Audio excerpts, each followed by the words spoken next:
how do you build a competency model? And next, second question is, can behavioral assessments be helpful in that scenario? First off, competency models are useless. So let me be real frank with you. You're going backwards. If a person can do the work, they're competent. I mean, I know that sounds ridiculous, but if they've done the work in that similar environment, they're competent to meet your culture. But having someone have the competent, it's like asserting the consequent. Just because you're motivated doesn't mean you'll be motivated in that situation. But if a person has been motivated doing that work in that environment, I guarantee he or she will be motivated in your environment. So to look at it at the competency level is kind of reversing what you're looking for. You're assuming everybody, that's why the same thing with skills and experiences. Just because someone has skills and experiences doesn't mean they're going to be motivated and competent to do the work. But if they're motivated and competent, if you can prove they can do that work, they have all the skills needed. I don't know if it's 5 years or 10 years, it's enough to do the work. So I think it's, again, you've got it backwards, is that people assume that an indirect measure of competencies and behaviors accordingly will get there. So let me give you another story that's very similar. This was a huge Fortune 50 company. And maybe it was around 1990, we were doing a lot of financial placements at the time.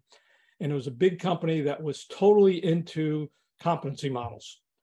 And it turned out that the candidates we placed using the methodology, all like 95% had their competency models passed. Our candidates all had it. And we were a contingency recruiter at the time, made about 10 or 15 placements.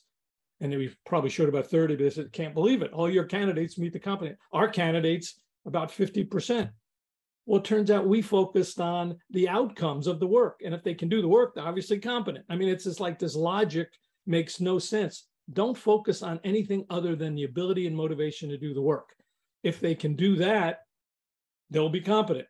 And sometimes they'll also be more diverse. And sometimes you don't want a competency model. Maybe you do want someone who's a little quiet and soft-spoken that can do the work, because that changes the nature of your organization.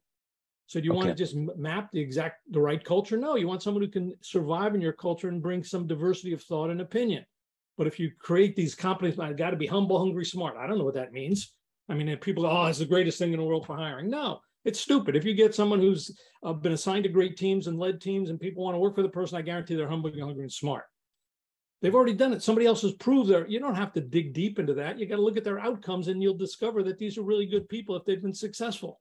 And I think it's that mindset of focusing on outcomes rather than inputs. It's just game changer. Then what about an outcomes model? If we're going back to the Uber example or the financial services company that you were talking about, you are tasked, if they were to follow your model, which I wholeheartedly agree, you are tasked with understanding all the groups of jobs that you have and writing performance objectives for each of them, which then invariably means you do need some kind of outcomes model. Is there a way to have a model to build performance objectives to facilitate that transition from a person-based job description to an actual performance-based job description? If you think, if you're talking about, Roy, in the process of doing that, the answer is yes. I mean, in our training, we give scripts on how to prepare these. It's just, what does a person need to do? What's the major 2 or 3 major objectives? What would a person do first? First 90 days, they learn the system. Second day, they put a plan together to look at alternatives. I mean, there's a sequence of steps that goes through once you understand it. But then people, I don't have time to do that. I said, well, you have time. Are you going to tell the person what they need to do when they start? Oh, yeah. Well, why don't you tell me before they start? I mean, it's so logical. People come up with these excuses of, I don't want to clarify expectations up front first. But again, that was one of the Covey's things. Google's Project Oxygen just came up with, not 10, 12 years ago, they studied every one of their managers for 10 years every quarter. The best managers clarified expectations up front. So why don't you just tell people before they hire them what they have to do?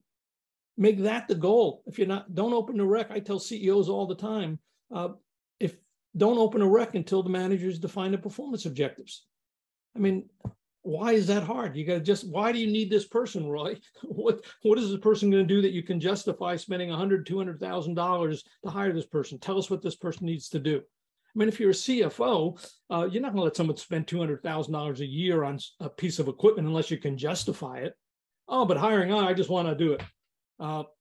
So, I mean, the idea of every single research study has proven that by clarifying expectations up front, you will improve the quality of the people whom you hire and improve their on-the-job performance and satisfaction. Gallup's Q12 has proved it year after year after year, and yet HR still fights it, and says, oh, the answer is right there in front of people. And yet they want to fight it because some vendor is selling them some smoke and mirrors. And then some job posting system says no.